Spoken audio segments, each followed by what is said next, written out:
ನಮಸ್ಕಾರ ವೀಕ್ಷಕರೇ, Royals Kannada prime ನ್ಯೂಸ್ಗೆ ಸ್ವಾಗತ. ನಾನು ರಮ್ಯಾ. ಇಂದಿನ ಮುಖ್ಯಾಂಶಗಳು. ಭಾರತ ಪ್ರಜಾಪ್ರಭುತ್ವ ವಿಶ್ವಕ್ಕೆ ಮಾದರಿಯಾಗಿದೆ ಎಂದ ನ್ಯಾಯಮೂರ್ತಿ ಟಿಪಿ ರಾಮಲಿಂಗೇಗೌಡ ಅಭಿಮತ. ಚಿಕ್ಕಬಳ್ಳಾಪುರದಲ್ಲಿ ರಾಷ್ಟ್ರೀಯ ಕಾನೂನು ಸೇವೆಗಳ ದಿನಾಚರಣೆಯಲ್ಲಿ ನ್ಯಾಯಾಧೀಶರು, ಜಿಲ್ಲಾಧಿಕಾರಿಗಳು ಭಾಗಿ. ಕೋಲಾರ ಜಿಲ್ಲೆಯ ಮಾಲೂರು ವಿಧಾನಸಭಾ ಕ್ಷೇತ್ರದ ಮರು ಮತ ಎಣಿಕೆ ನಾಳೆ. ಸಮರ್ಪಕ ಮತ ಎಣಿಕೆಗೆ ಆಗ್ರಹಿಸಿ ಬಿಜೆಪಿ ನಿಯೋಗದಿಂದ ದೂರು. ಜಿಲ್ಲಾಧಿಕಾರಿಗೆ ದೂರು ನೀಡಿ ಒತ್ತಾಯಿಸಿದ ಬಿಜೆಪಿ ನಿಯೋಗ. ಪ್ರಯಾಣಿಕರ ತಂಗುದಾಣಗಳಿಗೆಲ್ಲ ಸ್ವಚ್ಛತೆ ಭಾಗ್ಯ. ಗಡಿ ತಾಲೂಕು ಬಾಗೇಪಲ್ಲಿಯ ಗ್ರಾಮೀಣ ಪ್ರದೇಶದಲ್ಲಿ ಲಕ್ಷಾಂತರ ರೂಪಾಯಿ ವೆಚ್ಚದಲ್ಲಿ ನಿರ್ಮಿಸಿರುವ ತಂಗುದಾಣಗಳು ನಿರ್ವಹಣೆ ಇಲ್ಲದೆ ಅವನತಿಯತ್ತ ಸಾಗುತ್ತಿರುವ ತಂಗುದಾಣಗಳು. ವಾರ್ತೆಗಳ ವಿವರ. ಕಾನೂನುಗಳು, ಹಕ್ಕುಗಳು ಮತ್ತು ಕರ್ತವ್ಯಗಳ ಬಗ್ಗೆ ತಿಳಿಯುವ ಜೊತೆಗೆ ಇತರರಿಗೂ ತಿಳಿಸಿಕೊಡಬೇಕೆಂದು ಪ್ರಧಾನ ಜಿಲ್ಲಾ ಮತ್ತು ಸತ್ರ ನ್ಯಾಯಾಧೀಶರಾದ ಟಿಪಿ ರಾಮಲಿಂಗೇಗೌಡ ಅವರು ಸಾರ್ವಜನಿಕರಲ್ಲಿ ಮನವಿ ಮಾಡಿದರು. ಚಿಕ್ಕಬಳ್ಳಾಪುರ ನಗರದ ಕನ್ನಡ ಭವನದಲ್ಲಿ ಇಂದು ನಡೆದ ರಾಷ್ಟ್ರೀಯ ಕಾನೂನು ಸೇವೆಗಳ ದಿನಾಚರಣೆಗೆ ಚಾಲನೆ ನೀಡಿ ಮಾತನಾಡಿದ ಪ್ರಧಾನ ಜಿಲ್ಲಾ ಮತ್ತು ಸತ್ರ ನ್ಯಾಯಾಧೀಶರ ಟಿಪಿ ರಾಮಲಿಂಗೇಗೌಡ ಅವರು, ಮಾತು ಬಲ್ಲವನಿಗೆ ಜಗಳವಿಲ್ಲ, ಊಟ ಬಲ್ಲವನಿಗೆ ರೋಗವಿಲ್ಲ ಎಂಬಂತೆ ಕಾನೂನು ಬಲ್ಲವನಿಗೆ ಯಾರ ನಿಯಮವಿರುವುದಿಲ್ಲ. ಯಾವುದೇ ಅನ್ಯಾಯ, ಶೋಷಣೆ ಕಾನೂನುಬದ್ಧವಾಗಿ ಪರಿಹರಿಸಿಕೊಳ್ಳಬೇಕು. ಬಲಪ್ರಯೋಗ ಮಾಡಬಾರದು. ನ್ಯಾಯವುಳ್ಳವರ ಸ್ವತ್ತಲ್ಲ, ಬಡವ, ಬಲ್ಲಿದ ಹಾಗೂ ಜಾತಿ ಮತಿ ಭೇದವಿಲ್ಲದೆ ಎಲ್ಲರಿಗೂ ಸಿಗಬೇಕು ಎಂದರು. ನ್ಯಾಯ ನ್ಯಾಯಾಲಯಗಳಲ್ಲಿ ಮಾತ್ರ ಇರುವಂತದ್ದಲ್ಲ, ಕೇವಲ ನ್ಯಾಯಾಲಯಗಳ ಪ್ರಕ್ರಿಯೆಗೆ ಸೀಮಿತವೂ ಅಲ್ಲ. ನ್ಯಾಯವಿಲ್ಲದ ಸಮಾಜದಲ್ಲಿ ಶಾಂತಿ ಸುವ್ಯವಸ್ಥೆ ಇರುವುದಿಲ್ಲ. ನ್ಯಾಯವನ್ನು ಸರ್ವರಿಗೂ ಒದಗಿಸುವ ನಿಟ್ಟಿನಲ್ಲಿ ಕಾನೂನು ಸಹಾಯ, ಜನಜಾಗೃತಿ ಶಿಬಿರ, ಲೋಕ ಅದಾಲತ್ಗಳ ಮೂಲಕ ವಿವಾದಗಳ ಇತ್ಯರ್ಥ ಮಾಡುವುದು. ಮಹಿಳೆಯರು, ಮಕ್ಕಳು, ವಯೋವೃದ್ಧರು ಹಾಗೂ ದುರ್ಬಲ ವರ್ಗದವರಿಗೆ ಕಾನೂನು ಮಾರ್ಗದರ್ಶನ ನೀಡುವುದು ಕಾನೂನು ಸೇವಾ ಪ್ರಾಧಿಕಾರದ ಆಶಯವಾಗಿದೆ. ಅನ್ಯಾಯಕ್ಕೆ ಒಳಗಾಗಿ ನ್ಯಾಯಾಲಯಗಳ ಕದ ತಟ್ಟಲು ಸಾಧ್ಯವಿರದ ಅಶಕ್ತರ ಮನೆ ಬಾಗಿಲಿಗೆ ನ್ಯಾಯ ತಲುಪಿಸುವ ಉದ್ದೇಶದಿಂದ ಹಲವು ಯುಕ್ತ ಕ್ರಮಗಳನ್ನು ಪ್ರಾಧಿಕಾರ ನಿರಂತರವಾಗಿ ಮಾಡುತ್ತಿದೆ ಎಂದರು. ಹಕ್ಕುಗಳು ಮತ್ತು ಕರ್ತವ್ಯಗಳು ಒಂದೇ ನಾಣ್ಯದ ಎರಡು ಮುಖಗಳಿದ್ದಂತೆ. ಹಕ್ಕುಗಳಿಗೆ ಒತ್ತಾಯಿಸುವ ನಾವು ಕರ್ತವ್ಯಗಳನ್ನು ಪಾಲಿಸಬೇಕು. ಕರ್ತವ್ಯಗಳನ್ನು ಸರಿಯಾಗಿ ಪಾಲಿಸಿದರೆ ಹಕ್ಕುಗಳನ್ನು ಪಡೆಯುವ ಹಕ್ಕು ಬರುತ್ತದೆ. ದೇಶ ನನಗೆ ಏನು ನೀಡಿದೆ ಎಂಬುದಕ್ಕಿಂತ ನಾನು ದೇಶಕ್ಕೆ ಏನು ನೀಡಬಲ್ಲೆ ಎನ್ನುವ ನಿಟ್ಟಿನಲ್ಲಿ ಎಲ್ಲರ ಚಿಂತನೆ ಇರಬೇಕು. ಪ್ರಪಂಚದಲ್ಲಿ ಮಾದರಿಯಾದ ಪ್ರಜಾಪ್ರಭುತ್ವ ವ್ಯವಸ್ಥೆಯನ್ನು ಹೊಂದಿರುವ ನಾವು ಕಾನೂನುಗಳನ್ನು ಅರಿತು ಕಾನೂನು ರೀತಿ ನಡೆದುಕೊಂಡರೆ ಪ್ರಜಾಪ್ರಭುತ್ವ ಇನ್ನಷ್ಟು ಸದೃಢವಾಗಲಿದೆ. ಚಿಕ್ಕಬಳ್ಳಾಪುರದ ಜಿಲ್ಲೆಯ ಎಲ್ಲಾ ಶಾಲಾ ಕಾಲೇಜುಗಳಲ್ಲಿ, ಗ್ರಾಮ ಪಂಚಾಯಿತಿ ಸಭೆಗಳಲ್ಲಿ ಹಾಗೂ ಸಾರ್ವಜನಿಕ ವೇದಿಕೆಗಳಲ್ಲಿ ಕಾನೂನು ಅರಿವು ಹಾಗೂ ನೆರವು ಕಾರ್ಯಕ್ರಮವನ್ನು ಪ್ರಾಧಿಕಾರ ಹಮ್ಮಿಕೊಳ್ಳಲಿದೆ ಎಂದರು. ಜಿಲ್ಲಾಧಿಕಾರಿ ಪಿಎನ್ ರವೀಂದ್ರ ಮಾತನಾಡಿ, ಬಾಲ್ಯ ವಿವಾಹಗಳನ್ನು ತಡೆಯುವ ನಿಟ್ಟಿನಲ್ಲಿ ಜಿಲ್ಲೆಯಲ್ಲಿ ಗ್ರಾಮ ಮಟ್ಟದಿಂದ ರಚನೆಯಾಗಿರುವ ಕಾವಲು ಸಮಿತಿಗಳು ಪರಿಣಾಮಕಾರಿಯಾಗಿ ಕೆಲಸ ಮಾಡುವ ಅನಿವಾರ್ಯತೆ ಹೆಚ್ಚಿದೆ. ಏಕಪೋಷಕ ಕುಟುಂಬಗಳ ಬಗ್ಗೆ ಹೆಚ್ಚಿನ ಗಮನ ನೀಡಿ ಬಾಲ್ಯ ವಿವಾಹಗಳನ್ನು ತಡೆಗಟ್ಟಬೇಕಿದೆ. ಇತ್ತೀಚೆಗೆ ವಿಶೇಷ ಕಾರಣಗಳನ್ನು ಸಾಮಾಜಿಕ ಮಾಧ್ಯಮಗಳಲ್ಲಿ ಬಿತ್ತರಿಸಿ ಸೈಬರ್ ವಂಚಕರು ಅನೇಕ ರೀತಿಯಲ್ಲಿ ಸಾರ್ವಜನಿಕರಿಗೆ ಹಣವನ್ನು ದೋಚುತ್ತಿದ್ದಾರೆ. ಇಂತಹ ಸೈಬರ್ ವಂಚನೆಯನ್ನು ಎದುರಿಸಲು ಪೊಲೀಸ್ ಇಲಾಖೆಯು ಕಾಲೋಚಿತವಾಗಿ ನೀಡುವ ಮಾರ್ಗಸೂಚಿಗಳನ್ನು ಸಾರ್ವಜನಿಕರು ಪಾಲಿಸಬೇಕು. ಯುವಕರು ಮಾದಕ ವಸ್ತುಗಳ ವ್ಯಸನದಿಂದ ದೂರವಿರಬೇಕು. ಸಂಚಾರಿ ನಿಯಮಗಳನ್ನು ಪ್ರತಿಯೊಬ್ಬರು ಪಾಲಿಸಬೇಕು. ಕಡ್ಡಾಯವಾಗಿ ಹೆಲ್ಮೆಟ್ ಧರಿಸಿ ಚಾಲನೆ ಮಾಡಬೇಕು ಎಂದು ಮನವಿ ಮಾಡಿದರು. ಹಿರಿಯ ಸಿವಿಲ್ ನ್ಯಾಯಾಧೀಶರು ಹಾಗೂ ಜಿಲ್ಲಾ ಕಾನೂನು ಸೇವೆಗಳ ಪ್ರಾಧಿಕಾರದ ಸದಸ್ಯ ಕಾರ್ಯದರ್ಶಿಗಳಾದ ಬಿ ಶಿಲ್ಪಾ ಅವರು ಮಾತನಾಡಿ, ಜಿಲ್ಲೆಯಲ್ಲಿನ ಎಲ್ಲಾ ತಾಲೂಕುಗಳ ನ್ಯಾಯಾಲಯಗಳಲ್ಲಿ ತಾಲೂಕು ಕಾನೂನು ಸೇವಾ ಸಮಿತಿ ರಚಿಸಲಾಗಿದೆ. 2024 ನವೆಂಬರ್ ಮಾಹೆಯಿಂದ 2025 ಅಕ್ಟೋಬರ್ ಮಾಹೆವರೆಗೆ ಜಿಲ್ಲಾದ್ಯಂತ 383ಕ್ಕೂ ಹೆಚ್ಚು ಕಾನೂನು ಅರಿವು ನೆರವು ಕಾರ್ಯಕ್ರಮಗಳನ್ನು ಮಾಡಲಾಗಿದೆ. ಕಳೆದ ಫೆಬ್ರವರಿ ಮಾಹೆಯಲ್ಲಿ 150 ಶಾಲೆಗಳಲ್ಲಿ ಪೋಕ್ಸೋ ಕಾಯ್ದೆ, ಬಾಲ್ಯ ವಿವಾಹ ನಿಷೇಧ ಕಾಯ್ದೆ, ಬಾಲ ಕಾರ್ಮಿಕತೆ ವಿರೋಧಿ ಕಾಯ್ದೆ ಹಾಗೂ ಇತರ ಕಾನೂನು ಕಾಯ್ದೆಗಳ ಮೂಲಕ ಅರಿವು ಕಾರ್ಯಕ್ರಮಗಳನ್ನು ಹಮ್ಮಿಕೊಳ್ಳಲಾಗಿದೆ. ಆದರೂ ಜಿಲ್ಲೆಯಲ್ಲಿ ಕಳೆದ 10 ದಿನಗಳಲ್ಲಿ 259 ಬಾಲ ಗರ್ಭಿಣಿ ಪ್ರಕರಣಗಳು ಪತ್ತೆಯಾಗಿವೆ. ಇಂತಹ ಪ್ರಕರಣಗಳನ್ನು ಮುಂದಿನ ದಿನಗಳಲ್ಲಿ ಸಂಪೂರ್ಣವಾಗಿ ನಿಯಂತ್ರಿಸಲು ಜಿಲ್ಲಾ ಪ್ರತಿ ಶಾಲಾ ಕಾಲೇಜುಗಳಿಗೂ ಭೇಟಿ ನೀಡಿ ಬಾಲ್ಯ ವಿವಾಹ ನಿಷೇಧ ಪೋಕ್ಸೋ ಕಾಯ್ದೆ ಕುರಿತು 1 ಗಂಟೆಯ ಕಾಲ ಅರಿವು ಕಾರ್ಯಕ್ರಮವನ್ನು ಪರಿಣಾಮಕಾರಿಯಾಗಿ ಹಮ್ಮಿಕೊಳ್ಳುತ್ತೇವೆ ಎಂದರು.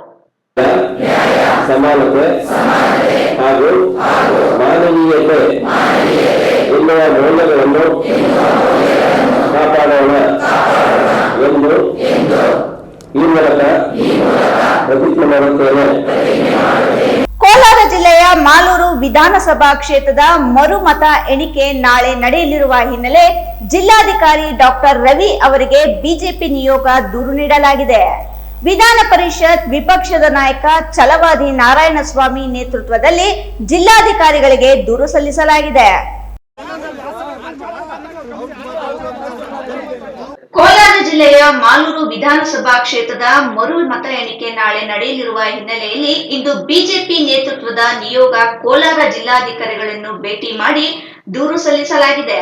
ವಿಧಾನ ಪರಿಷತ್ ಸದಸ್ಯ ಕೇಶವ ಪ್ರಸಾದ್, ಬಿಜೆಪಿ ವಕ್ತಾರ ಅಶ್ವಥ್ ನಾರಾಯಣ್, ಮಾಜಿ ಶಾಸಕ ಮಂಜುನಾಥ ಗೌಡ ಸೇರಿದಂತೆ ಇತರ ಬಿಜೆಪಿ ಮುಖಂಡರು ಈ ನಿಯೋಗದಲ್ಲಿ ಭಾಗಿಯಾಗಿದ್ದರು.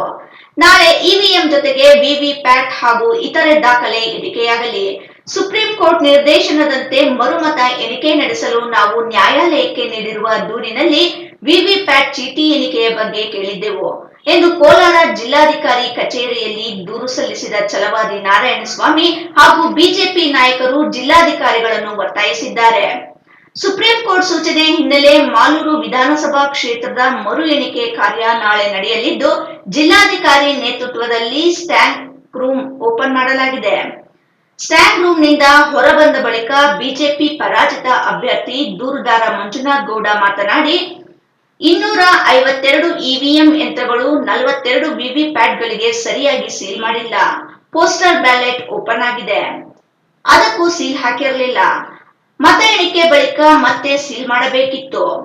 ಎಣಿಕೆ ಮಾಡಲು ಒತ್ತಾಯ ಮಾಡಿದ್ದೇವೆ ಎಂದರು. ಆದರೆ ನಮ್ಮ ಬೇಡಿಕೆಗಳಿಗೆ ಚುನಾವಣೆ ಅಧಿಕಾರಿಗಳು ಒಪ್ಪುವ ಲಕ್ಷಣ ಕಾಣ್ತಿಲ್ಲ. ಇಷ್ಟೆಲ್ಲ ನ್ಯೂನತೆ ಇಟ್ಕೊಂಡು ವಿವಿಪ್ಯಾಟ್ ಹಾಗೂ 17 ಎಣಿಕೆ ಮಾಡೋದು ಯಾವಾಗ? ಇಡೀ ದೇಶ ಮಾಲೂರು ಮರು ಎಣಿಕೆ ನೋಡ್ತಿದೆ. ವಿವಿಪ್ಯಾಟ್ ಎಣಿಕೆ ಆಗಲಿ ಅನ್ನೋದು ನಮ್ಮ ಬೇಡಿಕೆ.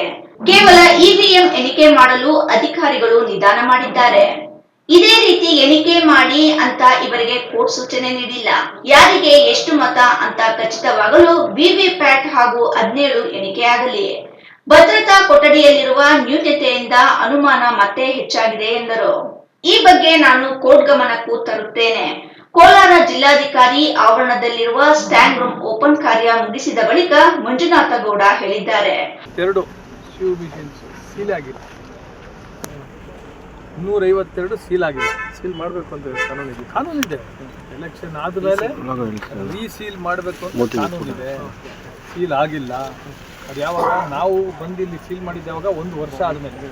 ಅನ್ನೋ ತನಕ ಏನಾಗಿತ್ತು ನಮಗೂ ಗೊತ್ತಿಲ್ಲ, ಯಾರಿಗೂ ಗೊತ್ತಿಲ್ಲ.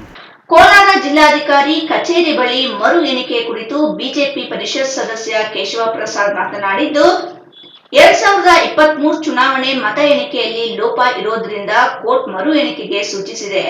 ಜಿಲ್ಲಾಡಳಿತ ನಾಳೆಯ ಮರು ಎಣಿಕೆ ಗಂಭೀರವಾಗಿ ಪರಿಗಣಿಸಬೇಕು.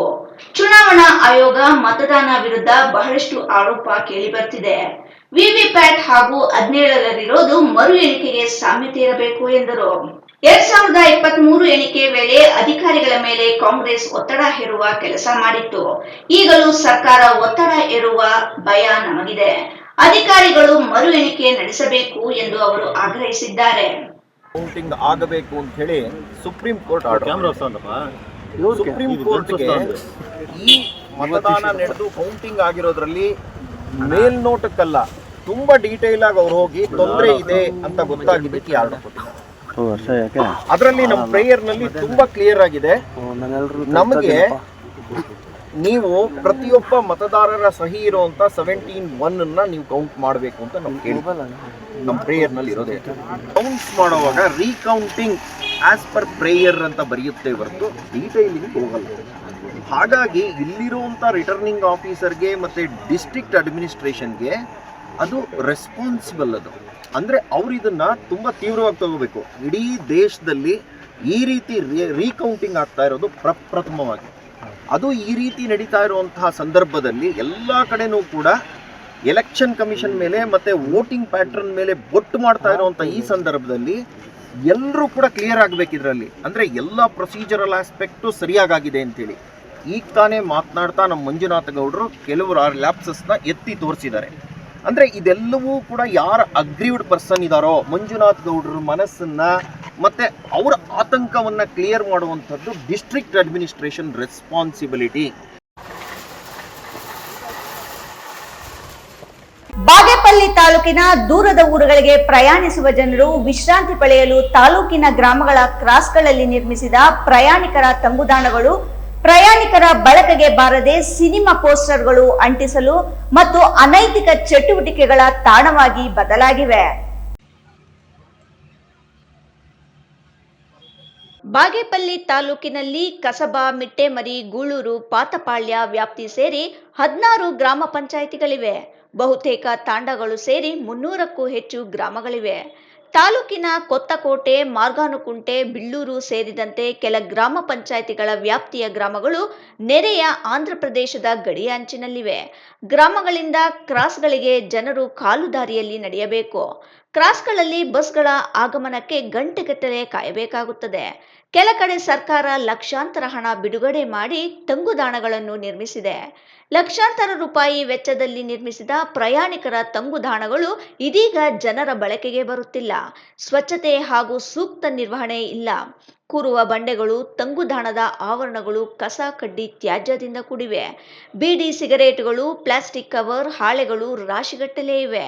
ಮದ್ಯದ ಬಾಟಲಿಗಳನ್ನು ಎಲ್ಲೆಂದರಲ್ಲಿ ಬಿಸಾಡಿದ್ದಾರೆ. ಕೆಲವರು ರಾತ್ರಿ ಸಮಯದಲ್ಲಿ ಪ್ರಯಾಣಿಕರ ತಂಗುದಾಣಗಳಲ್ಲಿ ಮದ್ಯ ಸೇವಿಸುವುದು ಅನೈತಿಕ ಚಟುವಟಿಕೆಗಳ ತಾಣವಾಗಿದೆ. ನಿರ್ಗತಿಕರು ಹಳೆ ಬಟ್ಟೆಗಳು, ಪಾತ್ರೆಗಳು ಇಟ್ಟುಕೊಂಡು ವಾಸ ಮಾಡುತ್ತಿದ್ದಾರೆ. ತಾಲೂಕಿನ ನಲ್ಲಪ್ಪರೆಡ್ಡಿಪಲ್ಲಿ ಗ್ರಾಮದ ಕ್ರಾಸ್ ತಂಗುದಾಣ ಕಾಲುವೆ ಪಕ್ಕದಲ್ಲಿ ನಿರ್ಮಿಸಲಾಗಿದೆ. ಕಾಲುವೆ ದಾಟಲು ಪ್ರಯಾಣಿಕರಿಗೆ ಆಗುವುದಿಲ್ಲ. ರಾಯದುರ್ಗಂಪಲ್ಲಿ, ಪೋತೆಪಲ್ಲಿ, ಚಿನ್ನೇಪಲ್ಲಿ ಕ್ರಾಸ್, ಕಾರಕೂರು ಕ್ರಾಸ್ ಸೇರಿದಂತೆ ರಸ್ತೆಗಳ ಪಕ್ಕದಲ್ಲಿ ನಿರ್ಮಿಸಿದ ಪ್ರಯಾಣಿಕರ ತಂಗುದಾಣಗಳಲ್ಲಿ ಸ್ವಚ್ಛತೆ ಇಲ್ಲ. ತಂಗುದಾಣಗಳ ಒಳಗೆ ಹೊರಗೆ ಸುತ್ತಮುತ್ತಲೂ ಕಳೆ, ಮುಳ್ಳಿನ ಗಿಡಗಳು ಬೆಳೆದಿವೆ. ಪ್ರಯಾಣಿಕರು ಕಲ್ಲು ಮುಳ್ಳು ದಾಟಿಕೊಂಡು ತಂಗುದಾಣಗಳಿಗೆ ಹೋಗಬೇಕಾಗಿದೆ. ಕೂರುವ ಬಂಡೆಗಳ ಕಳೆ, ಧೂಳು ಇರುವುದರಿಂದ ಪ್ರಯಾಣಿಕರು ಕೂರಲು ಆಗುವುದಿಲ್ಲ.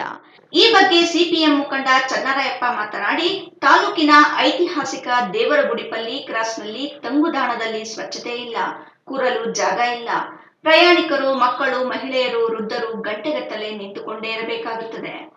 ತಂಗುದಾಣಗಳ ಗೋಡೆಗಳ ಮೇಲೆ ಚಲನಚಿತ್ರಗಳ ಪೋಸ್ಟರ್ ಬಳಕೆಗೆ ಮಾತ್ರ ಸೀಮಿತ ಆಗಿದೆ. ಲಕ್ಷಾಂತರ ರೂಪಾಯಿ ವೆಚ್ಚದಲ್ಲಿ ನಿರ್ಮಿಸಿದ ತಂಗುದಾಣಗಳು ಗುತ್ತಿಗೆದಾರರ, ಅಧಿಕಾರಿಗಳ, ಜನಪ್ರತಿನಿಧಿಗಳ ಕಮಿಷನ್ಗಳಿಗೆ ಮಾತ್ರ ಸೀಮಿತ ಆಗಿದೆ. ನಲ್ಲಪ್ಪರೆಡ್ಡಿಪಲ್ಲಿ ಗ್ರಾಮದ ಬಳಿ ನಿರ್ಮಿಸಿದ ತಂಗುದಾಣಕ್ಕೆ ಪ್ರಯಾಣಿಕರು ಸಂಚರಿಸಲು ಕಾಲುವೆ ದಾಟಬೇಕು. ಹೀಗಾಗಿ ಪ್ರಯಾಣಿಕರು ರಸ್ತೆಯ ಪಕ್ಕದಲ್ಲಿ ಚಳಿ, ಗಾಳಿ, ಬಿಸಿಲಿಗೆ ಗಂಟೆಗಟ್ಟಲೆ ಕಾಯಬೇಕು. ಪ್ರಯಾಣಿಕರ ಬಳಕೆಗೆ ಮಾಡಲು ಸಾಧ್ಯವಾಗುವಂತೆ ತಂಗುದಾಣ ಮಾಡಬೇಕು. ಗೂಳೂರು, ಪಾತಪಾಳ್ಯ, ಚೇಳೂರು, ಚಿಂತಾಮಣಿ ಕಡೆಗಳಿಗೆ ಸಂಚರಿಸುವ ವೃತ್ತ ಕಾರಕೂರು ಕ್ರಾಸ್ ಆಗಿದೆ. ಗ್ರಾಮಗಳ ಜನರು ದೂರದಿಂದ ಬಾಗೇಪಲ್ಲಿಗೆ ವಿವಿಧ ಕಡೆಗಳಿಗೆ ಸಂಚರಿಸಲು ಪ್ರಯಾಣಿಕರು ಬರುತ್ತಾರೆ. ಆದರೆ ಹಳೆ ತಂಗುದಾಣದಲ್ಲಿ ಸ್ವಚ್ಛತೆ ಇಲ್ಲ, ಕೂರಲು ಆಗುವುದಿಲ್ಲ. ಕೂಡಲೇ ತಂಗುದಾಣ ಸ್ವಚ್ಛತೆ ಮಾಡಿಸಿ ಜನರು ಕೂರಲು ಅವಕಾಶ ಮಾಡಬೇಕು ಎಂದು ಒತ್ತಾಯಿಸಿದ್ದಾರೆ. ಏನು ಗ್ರಾಮಗಳಿಗೆ ಹೋಗ್ತಕ್ಕಂಥ ಮುಖ್ಯ ರಸ್ತೆಯಲ್ಲಿ ತಂಗುದಾಣಗಳನ್ನು ನಿರ್ಮಾಣ ಮಾಡಿದ್ದಾರೆ. ಸುಮಾರು ವರ್ಷಗಳಿಂದ ಹಿಂದೆ ಅದನ್ನು ನಿರ್ಮಾಣ ಮಾಡಿರ್ತಕ್ಕಂಥದ್ದು ಇವತ್ತು ಯೋಗ್ಯವಾದ ಪರಿಸ್ಥಿತಿ ಇಲ್ಲದೆ ಇರ್ತಕ್ಕಂಥದ್ದು ಇವತ್ತು ನಾವು ನೋಡ್ತಾ ಇದ್ದೀವಿ. ಉದಾಹರಣೆಗೆ ನಲ್ಲಪ್ಪರೆಡ್ಡಿಪಳ್ಳಿಯಲ್ಲಿ ಅರ್ಧಂಬರ್ಧಂ ಮಾಡಿ ಹಂಗೆ ಬಿಟ್ಟಿರ್ತಕ್ಕಂಥದ್ದು ಒಂದು ಕಡೆ. ಇನ್ನೊಂದು ಕಡೆ ಚನ್ನರಾಯನಪಲ್ಲಿ ಕ್ರಾಸಲ್ಲಿ ಗೂಳೂರಿಗೆ ಹೋಗ್ತಕ್ಕಂಥ ಚನ್ನರಾಯನಪಲ್ಲಿ ಕ್ರಾಸಲ್ಲಿ ಅಲ್ಲಿ ರೇಟ್ಗಳು ಹಾಕಿದ್ದಾರೆ. ಅದು ಇವತ್ತು ಬಿದ್ದೋಗ್ಬಿಟ್ಟಿದೆ, ಯಾವುದೋ ಆಕ್ಸಿಡೆಂಟ್ ಆಗಿ ಬಿದ್ದೋಗ್ಬಿಟ್ಟಿದೆ, ಅದ್ರ ಕಡೆ ಗಮನನೇ ಇಲ್ಲದೆ ಇರ್ತಕ್ಕಂಥದ್ದು. ಹಾಗೆಯೇ ಇವತ್ತು ಪ್ರಮುಖವಾಗಿ ಬಾಗೇಪಲ್ಲಿ ದೊಡ್ಡ ಇತಿಹಾಸ ಕೇಂದ್ರವಾಗಿರ್ತಕ್ಕಂಥ ಗಡಿದಿನ ಏನಿದೆ, ಗಡಿದಿನಲ್ಲಿ ಕೂಡ ಇವತ್ತು ತಂಗುದಾಣದಲ್ಲಿ ಇವತ್ತು ಯಾರು ಕೂಡ ಅಲ್ಲಿ ಕೂತ್ಕೊಳ್ಳಿಕ್ಕೆ ಇಲ್ಲದೆ ಇರತಕ್ಕಂಥ ವಾತಾವರಣ ನಿರ್ಮಾಣ ಆಗಿದೆ. ಮಳೆ ಬಂದರೆ ಯಾವಾಗ ಬೀಳುತ್ತಾ ಅನ್ನೋದು ಕೂಡ ಒಂದು ಭಯ. ಮತ್ತು ಅದು ಸ್ವಚ್ಛತೆ ಕೂಡ ಇಲ್ಲ. ಅಲ್ಲಿ ಏನು ಕೂತ್ಕೊಳ್ಳೋಕ್ಕೆ ಮಿನಿಮಮ್ ಕೂಡ ಅಲ್ಲಿ ಫೆಸಿಲಿಟೀಸ್ ಕೂಡ ಇಲ್ಲದೆ ಇರತಕ್ಕಂಥದ್ದು ಇದೆ. ಇದು ಯಥೇಚ್ಛವಾಗಿ ಇವತ್ತು ಬಾಗೇಪಲ್ಲಿ ತಾಲೂಕಿನಲ್ಲಿ ಇವತ್ತು ಹೆಚ್ಚಿನ ರೀತಿಯಲ್ಲಿ ಇವತ್ತು ಈ ರೀತಿ ತಂಗುದಾಣಗಳ ಪರಿಸ್ಥಿತಿ ಆಗಿದೆ. ಆದರೆ ಮಳೆ ಬಂದಂಥ ಸಂದರ್ಭದಲ್ಲಿ ಹಾಗೆಯೇ ಮತ್ತು ಇವತ್ತು ಬಿಸಿಲು ಕಾಲದಲ್ಲಿ ಇವತ್ತು ಏನಾದರೂ ಅಲ್ಲಿ ಬಸ್ಸಿಗೆ ಬರ್ತಕ್ಕಂಥವ್ರು ಅಲ್ಲಿ ಇರಬೇಕಂದಾಗ ಭಾರಿ ಕೆಟ್ಟದ ವಾತಾವರಣ ಇವತ್ತು ನಿರ್ಮಾಣ ಆಗಿದೆ. ಇದೀಗ ಸಣ್ಣದೊಂದು ವಿರಾಮದ ನಂತರ ರಾಯಲ್ಸ್ ಕನ್ನಡ ಪ್ರೈಮ್ ನ್ಯೂಸ್ ಮುಂದುವರಿಯುತ್ತದೆ. ಸೌತ್ ಇಂಡಿಯನ್ ಟೆಲಿಶಾಪಿ ಪ್ರಸ್ತುತಪಡಿಸುತ್ತಿರುವ ಕ್ವಿಟ್ ಅಡಿಕ್ಷನ್ ಇದೊಂದು ಆಯುರ್ವೇದದ ಉತ್ಪನ್ನ. ಸಂಪೂರ್ಣವಾಗಿ ಗಿಡಮೂಲಿಕೆಗಳಿಂದ ತಯಾರಿಸಲ್ಪಟ್ಟಿದೆ. 100% ಸುರಕ್ಷಿತ. ಅಡ್ಡ ಪರಿಣಾಮಗಳಿಲ್ಲ. ಒಂದೇ ಪ್ಯಾಕ್ ನಲ್ಲಿ 3 ಬಾಟಲ್ಗಳು. ಪ್ರತಿ ಬಾಟಲ್ ನಲ್ಲಿ 60 ಗ್ರಾಂ ಪೌಡರ್. ಧೂಮಪಾನ, ಮದ್ಯಪಾನ, ತಂಬಾಕು ಅಥವಾ ಗುಟ್ಕಾ ಸೇವನೆ ಕೇವಲ 10 ರಿಂದ 15 ದಿನದೊಳಗೆ ಖಚಿತವಾಗಿ ಪರಿಹಾರ ನೀಡುತ್ತೆ. ಇಲ್ಲ ಅಂತ ಹೇಳಿದ್ರೆ ನೀವು ಕೊಟ್ಟ ಹಣ ನಿಮಗೆ ವಾಪಸ್. Money back guarantee with in 15 days. ವೀಕ್ಷಕರೇ, ಪ್ರಸ್ತುತ ಮಾರುಕಟ್ಟೆಯಲ್ಲಿ ಇದರ ಬೆಲೆ 2,990 ರೂಪಾಯಿಗಳು. ಆದರೆ ಇದೀಗ ನಿಮಗೋಸ್ಕರ ವಿಶೇಷ ರಿಯಾಯಿತಿ ದರದಲ್ಲಿ ಕೇವಲ 1,990 ರೂಪಾಯಿಗಳಲ್ಲಿ ಮಾತ್ರ. ಕ್ವಿಕ್ ಅಡಿಕ್ಷನ್ ಪೌಡರ್ಗೆ ಆರ್ಡರ್ ಮಾಡಿ. ಕುಡಿತದ ಚಟದಿಂದ ಹೊರಬರಬೇಕೆ? ಕ್ವಿಟ್ ಅಡಿಕ್ಷನ್ ಪೌಡರ್ನ ಬಳಸಿ. ಧೂಮಪಾನದಿಂದ ಮುಕ್ತರಾಗಬೇಕೆ? ಕ್ವಿಟ್ ಅಡಿಕ್ಷನ್ ಪೌಡರ್ನ ಹಿಂದೆ ಬಳಸಿ. ತಂಬಾಕು ಅಥವಾ ಗುಟ್ಕಾ ಸೇವನೆಯಿಂದ ದೂರವಿರಬೇಕೆ? ಕ್ವಿಟ್ ಅಡಿಕ್ಷನ್ ಪೌಡರ್ನ ಬಳಸಿ. ವಿರಾಮದ ನಂತರ ರಾಯಲ್ಸ್ ಕನ್ನಡ ಪ್ರೈಮ್ ನ್ಯೂಸ್ಗೆ ಸ್ವಾಗತ. ವಿಜಯಪುರ ಪ್ರವಾಸಿ ಮಂದಿರದಲ್ಲಿ ತಿಗಳ ಕ್ಷತ್ರಿಯ ಮಹಾಸಭಾ ಸಭೆಯಲ್ಲಿ ರಾಜ್ಯ ಜವಳಿ ಮೂಲ ಸೌಲಭ್ಯ ಅಭಿವೃದ್ಧಿ ನಿಗಮದ ಉಪಾಧ್ಯಕ್ಷ ಜಿವಿ ಬಾಲಾಜಿ ಭಾಗವಹಿಸಿದ್ದರು. ಈ ವೇಳೆ ನೇಕಾರರ ಸಮಸ್ಯೆಗಳಿಗೆ ಸ್ಪಂದಿಸುವ ಕುರಿತು ಮಾತನಾಡಿದ ಅವರು, ರಾಜ್ಯದಲ್ಲಿ ಜವಳಿ ಕ್ಷೇತ್ರ ಅಭಿವೃದ್ಧಿಪಡಿಸಲು ಅಗತ್ಯ ಕ್ರಮಗಳನ್ನು ಸರ್ಕಾರದಿಂದ ಕೈಗೊಳ್ಳಲಾಗುವುದು ಎಂದರು. ಈ ವೇಳೆ ನೇಕಾರರ ಸಮಸ್ಯೆಗಳಿಗೆ ಸ್ಪಂದಿಸುವ ಕುರಿತು ಮಾತನಾಡಿದ ಅವರು, ರಾಜ್ಯದಲ್ಲಿ ಜವಳಿ ಕ್ಷೇತ್ರವನ್ನು ಅಭಿವೃದ್ಧಿಪಡಿಸಲು ಅಗತ್ಯ ಕ್ರಮಗಳನ್ನು ಸರ್ಕಾರದಿಂದ ಕೈಗೊಳ್ಳಲಾಗುವುದು. ಈಗಾಗಲೇ 1.5 ಲಕ್ಷ ಕೈ ಮಗ್ಗಗಳನ್ನು ನೋಂದಣಿಯಾಗಿದೆ. ನೇಕಾರಿಕೆ ವೃತ್ತಿ ನಂಬಿ ಜೀವನ ಸಾಗಿಸುತ್ತಿರುವ ಸಂಕಷ್ಟಕ್ಕೆ ಸ್ಪಂದಿಸಲು ಪ್ರಾಮಾಣಿಕ ಸೇವೆ ಸಲ್ಲಿಸಲಾಗುವುದು ಎಂದು ತಿಳಿಸಿದರು. ಕಳೆದ 40 ವರ್ಷಗಳಿಂದ ಕಾಂಗ್ರೆಸ್ಗೆ ನಿಷ್ಠಾವಂತರಾಗಿ ಕೆಲಸ ಮಾಡಿದ್ದೇನೆ. ಪಕ್ಷ ನಿಷ್ಠರನ್ನು ಎಂದಿಗೂ ಪಕ್ಷ ಕೈಬಿಟ್ಟಿಲ್ಲ. ನಿಗಮದಿಂದ ಸಿಗುವಂತಹ ಎಲ್ಲ ಸವಲತ್ತುಗಳನ್ನು ನೇಕಾರರಿಗೆ ತಲುಪಿಸಲಾಗುವುದು. ರಾಜ್ಯದಲ್ಲಿ ತಿಗಳ ಸಮುದಾಯದ ರಾಜಕೀಯ, ಶೈಕ್ಷಣಿಕ, ಆರ್ಥಿಕವಾಗಿ ಸಬಲರಾದಾಗ ಮಾತ್ರ ಅಭಿವೃದ್ಧಿ ಹೊಂದಲು ಸಾಧ್ಯ ಎಂದು ತಿಳಿಸಿದರು. ಸಭೆಯಲ್ಲಿ ತಿಗಳ ಸಮುದಾಯದ ಮುಖಂಡರು, ಕರ್ನಾಟಕ ರಾಜ್ಯ ಜವಳಿ ಮೂಲ ಸೌಲಭ್ಯ ಅಭಿವೃದ್ಧಿ ನಿಗಮದ ಉಪಾಧ್ಯಕ್ಷ ಜಿವಿ ಬಾಲಾಜಿ ಅವರನ್ನು ಸನ್ಮಾನಿಸಲಾಯಿತು. ರಾಜ್ಯ ವಿಧಾನ ಪರಿಷತ್ ಮಾಜಿ ಸದಸ್ಯ ಟಿಆರ್ ರಮೇಶ್, ಬಿಬಿಎಂಪಿ ಮಾಜಿ ಸದಸ್ಯ ಆನಂದ್ ಕುಮಾರ್, ಕೆಪಿಸಿಸಿ ಒಬಿಸಿ ಘಟಕದ ಕಾರ್ಯದರ್ಶಿ ವಿ ರಾಮಚಂದ್ರಪ್ಪ ಮುಂತಾದವರು ಉಪಸ್ಥಿತರಿದ್ದರು. ಚಿಕ್ಕಬಳ್ಳಾಪುರ ಲೋಕಸಭಾ ಕ್ಷೇತ್ರದಲ್ಲಿ ಚುನಾಯಿತರಾಗಿರುವ ಸಂಸದ ಡಾಕ್ಟರ್ ಕೆ ಸುಧಾಕರ್ ಅವರು ಮೊದಲು ತಮ್ಮ ಸ್ಥಾನಕ್ಕೆ ರಾಜೀನಾಮೆ ಸಲ್ಲಿಸಿ ನಂತರ ಕಾಂಗ್ರೆಸ್ ಶಾಸಕರ ರಾಜೀನಾಮೆ ಮತ್ತು ವಿಕಸನ ವಿಸರ್ಜನೆ ಪ್ರಚಾರ ಪ್ರಸ್ತಾಪ ಮಾಡಲಿ ಎಂದು ಕಾಂಗ್ರೆಸ್ ಮುಖಂಡ ಅಂಜನಪ್ಪ ಪುಟ್ಟು ಒತ್ತಾಯಿಸಿದರು.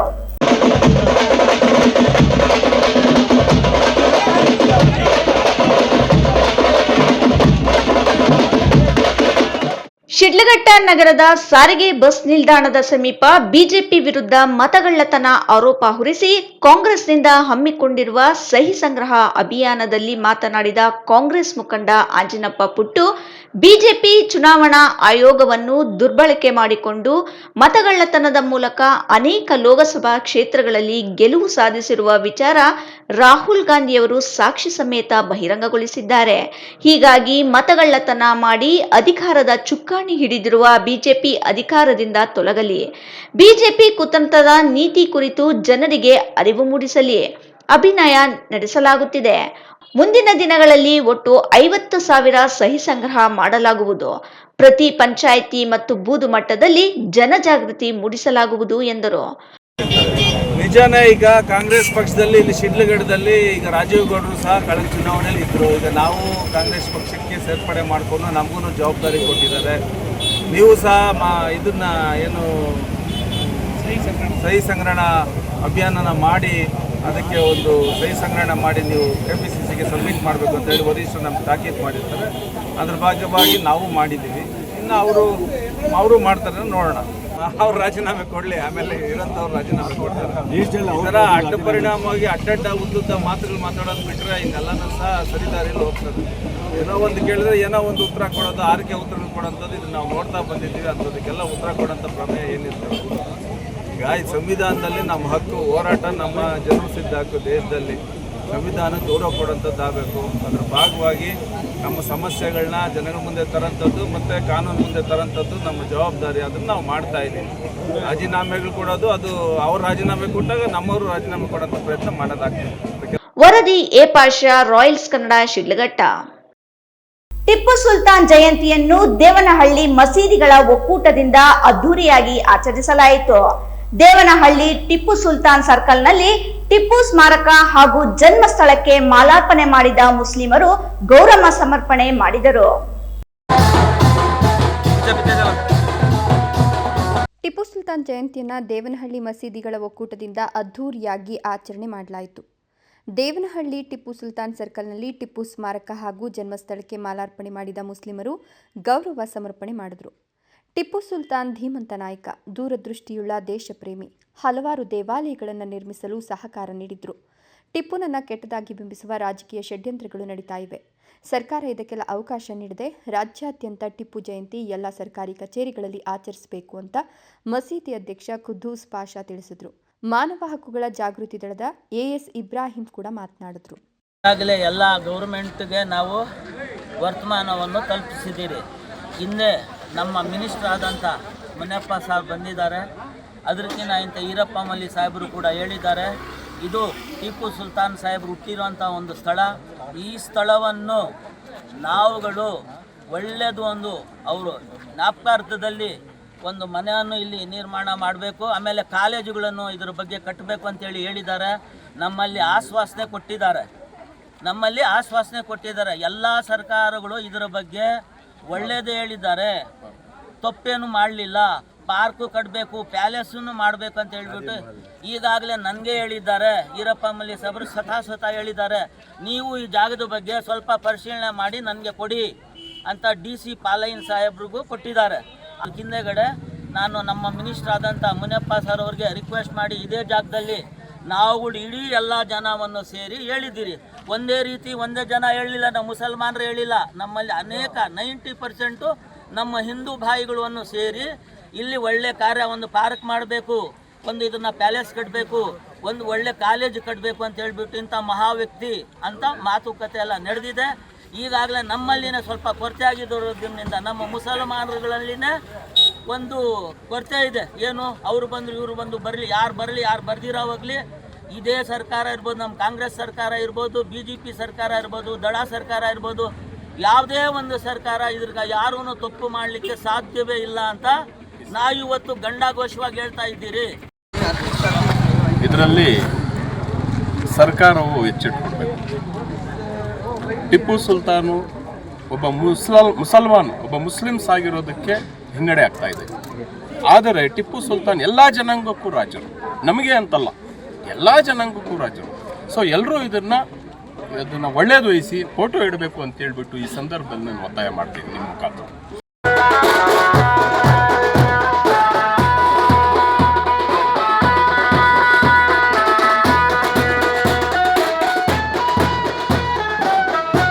ಗುಡಿಬಂಡೆ ತಾಲೂಕಿನ ಸೋಮೇನಹಳ್ಳಿ ಗ್ರಾಮ ಪಂಚಾಯಿತಿ ವ್ಯಾಪ್ತಿಯ ವೀರರಾವತನಹಳ್ಳಿ ಜನರು ಸುಮಾರು ವರ್ಷಗಳಿಂದ ಕುಡಿಯುವ ನೀರಿನ ತೊಂದರೆ ಎದುರಿಸುತ್ತಿದ್ದು, ಇದು ಪ್ರತಿಭಟನೆಗೂ ಕಾರಣವಾಗಿದೆ.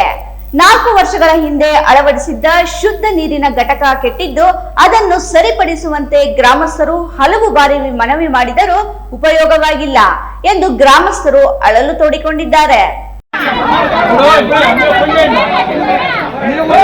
ಗುಡಿಬಂಡೆ ತಾಲೂಕಿನ ಸೋಮೇನಹಳ್ಳಿ ಗ್ರಾಮ ಪಂಚಾಯಿತಿ ವ್ಯಾಪ್ತಿಯ ವೀರರಾವತನಹಳ್ಳಿಯಲ್ಲಿ ಕೆಟ್ಟಿರುವ ನೀರಿನ ಘಟಕ ದುರಸ್ತಿ ಮಾಡಿಸಲು ಆಗ್ರಹಿಸಿ ಗ್ರಾಮಸ್ಥರು ಪ್ರತಿಭಟನೆ ನಡೆಸಿದರು.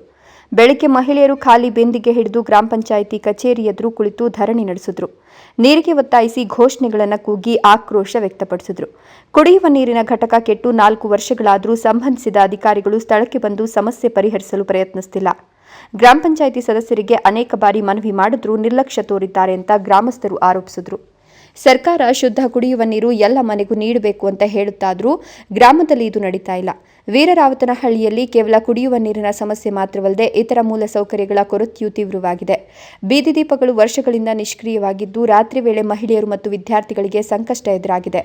ಗ್ರಾಮದಲ್ಲಿ ಚರಂಡಿಗಳು ತುಂಬಿಕೊಂಡು ದುರ್ವಾಸನೆ ಬೀರ್ತಾ ಇದ್ದು, ರೋಗ ರುಜಿನಗಳು ವ್ಯಾಪಿಸುತ್ತಿವೆ ಅಂತ ಆರೋಪಿಸಿದ್ರು. ಸರ್ ನಮಸ್ಕಾರ. ನಂದು ಮೂಲತಃ ವೀರರಾವತನಹಳ್ಳಿ ಗ್ರಾಮದಿಂದ ಬಂದಂಥ ವ್ಯಕ್ತಿ. ನನ್ನ ಹೆಸರು ಗಂಗರಾಜು ಅಂತ. ಅದೇ ನಮ್ಮ ಊರಿನ ಸಮಸ್ಯೆಯಲ್ಲಿ ಕುಡಿಯುವ ನೀರನ್ನು ಶುದ್ಧಗೊಳಿಸುವ ನೀರು ಇಲ್ಲ. ನಮಗೆ ಸುಮಾರು ಅಂದರೆ 5 ವರ್ಷಗಳಿಂದ ಸಮೇತ ನೀರನ್ನು ಇರಿಲ್ಲ. ಮತ್ತೆ 2 ತಿಂಗಳು ಮೊನ್ನೆ ಹಿಂದೇನ ಇದರಲ್ಲಿ ನಾವು ಇದೇ ಥರ ಒಂದು ನ್ಯೂಸ್ ಮಾಡಿಸಿದ್ವು. ಆ ನ್ಯೂಸ್ ಮಾಡಿದಾಗ ಅಲ್ಲಿ ಫಿಲ್ಟರ್ ಮಿಷಿನ್ ಹತ್ರ ನೋಡಿದಾಗ ಎಲ್ಲ ಕೊಚ್ಚಗಳಿತ್ತು. ಮತ್ತು ಅದರಲ್ಲಿ ಯಾವುದೇ ಕಾರಣಕ್ಕೂ ನಮ್ಮನ್ನು ಇದು ಆಗ್ತಾ ಇರಲಿಲ್ಲ, ಸ್ವಚ್ಛತೆ ಇಲ್ಲ. ಅಲ್ಲಿ ಮುಳ್ಳು ಮತ್ತು ಕಸ ಎಲ್ಲ ಇದು ಮಾಡಿ ಆಗಿದೆ ಅಲ್ಲಿ. ಅದರಿಂದ ಮತ್ತೆ ಪುನಃ ಏನಾಗಿದೆ ಅಂತಂದರೆ ನಾವು ಅವತ್ತು ನ್ಯೂಸ್ ಮಾಡಿಸಿದ್ರು ಅದ್ರ ಮುಖಾಂತರ ಯಾರೂ ಪರಿಹಾರ ತಗೊಂಡಿಲ್ಲ. ಇದುವರೆಗೂ ಯಾರೂ ಅಧಿಕಾರಿಗಳು ಬಂದು ಅಲ್ಲಿ ಪರಿಶೀಲನೆ ಮಾಡಿಲ್ಲ. ಯಾರು ಇದುವರೆಗೂ ಅಲ್ಲಿ ಬೇಜವಾಬ್ದಾರಿಯಿಂದ ಇದ್ದಾರೆ. ಜಲಜೀವನ್ ಮಿಷನ್ ಯೋಜನೆಯಡಿ ಸುತ್ತಮುತ್ತಲಿನ ಹಳ್ಳಿಗಳಲ್ಲಿ ನಲ್ಲಿ ಸಂಪರ್ಕ ಪ್ರಾರಂಭವಾಗಿದ್ದರೂ ವೀರರಾವತನಹಳ್ಳಿಯಲ್ಲಿ ಈ ಯೋಜನೆ ಇನ್ನೂ ಪ್ರಾರಂಭವಾಗಿಲ್ಲ ಅಂತ ಗ್ರಾಮಸ್ಥರು ಆಕ್ರೋಶ ವ್ಯಕ್ತಪಡಿಸಿದರು. ಪಂಚಾಯಿತಿ ಅಭಿವೃದ್ಧಿ ಅಧಿಕಾರಿ ಅಶ್ವತ್ಥಪ್ಪ ಧರಣಿ ನಿರತರನ್ನ ಮನವೊಲಿಸಲು ಪ್ರಯತ್ನಿಸಿದರು. ಆದರೆ ಗ್ರಾಮಸ್ಥರು ತಾಲೂಕು ಪಂಚಾಯತ್ ಅಧಿಕಾರಿಗಳು ಸ್ಥಳಕ್ಕೆ ಬಂದು ಖಚಿತ ಭರವಸೆ ನೀಡುವವರೆಗೂ ಮುಷ್ಕರ ನಿಲ್ಲಿಸೋದಿಲ್ಲ ಅಂತ ಪಟ್ಟು ಹಿಡಿದರು. ಮಹೇಶ್ ಗುಡಿಬಂಡೆ, ರಾಯಲ್ಸ್ ಕನ್ನಡ. ಮಾಹಿತಿ ತಿಳ್ಕೊಂಡು ನಿಮ್ಗೆ ಮಾಹಿತಿ ತಿಳಿಸ್ತಾ ಇದ್ದೀನಿ. ಅದು ಎಕ್ಸಿಕ್ಯೂಟಿವ್ ಗ್ರಾಮ ಪಂಚಾಯತಿಯಿಂದ ಮಾಡೋದಲ್ಲ, ವಾಟರ್ ಸಪ್ಲೈಯಿಂದ ಆಗತಕ್ಕಂಥದ್ದು. ಬೇಗ ಮಾಡಿಕೊಡ್ಲಿಕ್ಕೆ ನಾನು ಅಧ್ಯಕ್ಷರು ಮೆಂಬರ್ ಏನಿದ್ರೆ ನಾವು ಪ್ರೆಷರ್ ಆಗಿ ಅದನ್ನು ಒಂದು ಹೊಸ ಬೋರ್ ಮಾಡೋ ಥರ ಇದು ಮಾಡಿ ಮೆಂಬರ್ಗೆ ನಿಮ್ಮ ಮೆಂಬರ್ ಕರೆಸಿಬಿಡಿ ಸರ್. ಇಲ್ಲಿ ಒಂದು ಸೆಕೆಂಡ್ ನಾನು ಮಾತಾಡ ಬರ್ತೀನಿ. ಸಂಜೆ ಒಳಗಡೆ ಅದು ಇನ್ ಕೇಸ್ ಏನಾದರೂ ಸಾಲ್ವ್ ಆಗಲಿಲ್ಲ ಅಂತ ಹೇಳಿದ್ರೆ ಇವತ್ತು ನಾಳೆ ಇನ್ನೂ ಬೇರೆ ಸ್ಟಾಫ್ ಟೆಕ್ನಿಷಿಯನ್ ಕರ್ಸ್ಕೊಂಡು ಬೇಕಾದ್ರೆ ಕೆಲಸ ಮಾಡ್ತೀವಿ. ಆ ಗ್ಯಾಪಲ್ಲಿ ನಿಮಗೆ ಒಳ್ಳೆ ಬೋರ್ವೆಲ್ಲಿಂದ ಟ್ಯಾಂಕರಲ್ಲಿ ಇದು ಕ್ಲಿಯರ್ ಆಗೋವರೆಗೂ ನಾವು ಸಂಜೆಗೆ ಅದನ್ನು ವ್ಯವಸ್ಥೆ ಮಾಡಿಕೊಡ್ತೀವಿ. ಒಂದು ವೇಳೆ ಸಂಜೆ ಒಳಗಡೆ ಇದು ಕ್ಲಿಯರ್ ಆಗಲಿಲ್ಲ ಅಂತಂದರೆ ಒಂದು ಟ್ಯಾಂಕರಲ್ಲೂ ಕೂಡ ನೀರು ವ್ಯವಸ್ಥೆ ಮಾಡೋದನ್ನು ಸಂಜೆಗೆ ಮಾಡಿಕೊಡ್ತೀವಿ. ಕುಡಿಯೋ ನೀರಿಗೆ ನಿಮಗೆ ತೊಂದರೆ ಆಗಲಿಲ್ಲ ಅಲ್ಲ, ನಾನು ನೋಡಿದ್ದೀನಿ. ಅದಕ್ಕೆ ಕೆರೆಯಲ್ಲಿ. ಈಗ ಮತ್ತೊಮ್ಮೆ ಹೆಡ್ಲೈನ್ಸ್. ಭಾರತ ಪ್ರಜಾಪ್ರಭುತ್ವ ವಿಶ್ವಕ್ಕೆ ಮಾದರಿಯಾಗಿದೆ ಎಂದ ನ್ಯಾಯಮೂರ್ತಿ ಟಿಪಿ ರಾಮಲಿಂಗೇಗೌಡ ಅಭಿಮತ. ಚಿಕ್ಕಬಳ್ಳಾಪುರದಲ್ಲಿ ರಾಷ್ಟ್ರೀಯ ಕಾನೂನು ಸೇವೆಗಳ ದಿನಾಚರಣೆಯಲ್ಲಿ ನ್ಯಾಯಾಧೀಶರು, ಜಿಲ್ಲಾಧಿಕಾರಿಗಳು ಭಾಗಿ. ಕೋಲಾರ ಜಿಲ್ಲೆಯ ಮಾಲೂರು ವಿಧಾನಸಭಾ ಕ್ಷೇತ್ರದ ಮರು ಮತ ಎಣಿಕೆ ನಾಳೆ. ಸಮರ್ಪಕ ಮತ ಎಣಿಕೆಗೆ ಆಗ್ರಹಿಸಿ ಬಿಜೆಪಿ ನಿಯೋಗದಿಂದ ದೂರು. ಜಿಲ್ಲಾಧಿಕಾರಿಗೆ ದೂರು ನೀಡಿ ಒತ್ತಾಯಿಸಿದ ಬಿಜೆಪಿ ನಿಯೋಗ. ಪ್ರಯಾಣಿಕರ ತಂಗುದಾಣಗಳಿಗೆಲ್ಲ ಸ್ವಚ್ಛತೆ ಭಾಗ್ಯ. ಗಡಿ ತಾಲೂಕು ಬಾಗೇಪಲ್ಲಿಯ ಗ್ರಾಮೀಣ ಪ್ರದೇಶದಲ್ಲಿ ಲಕ್ಷಾಂತರ ರೂಪಾಯಿ ವೆಚ್ಚದಲ್ಲಿ ನಿರ್ಮಿಸಿರುವ ತಂಗುದಾಣಗಳು ನಿರ್ವಹಣೆ ಇಲ್ಲದೆ ಅವನತಿಯತ್ತ ಸಾಗುತ್ತಿರುವ ತಂಗುದಾಣಗಳು. ಇಂದಿನ ವಾರ್ತಾ ಪ್ರಸಾರ ಮುಕ್ತಾಯವಾಯಿತು. ನಮಸ್ಕಾರಗಳು.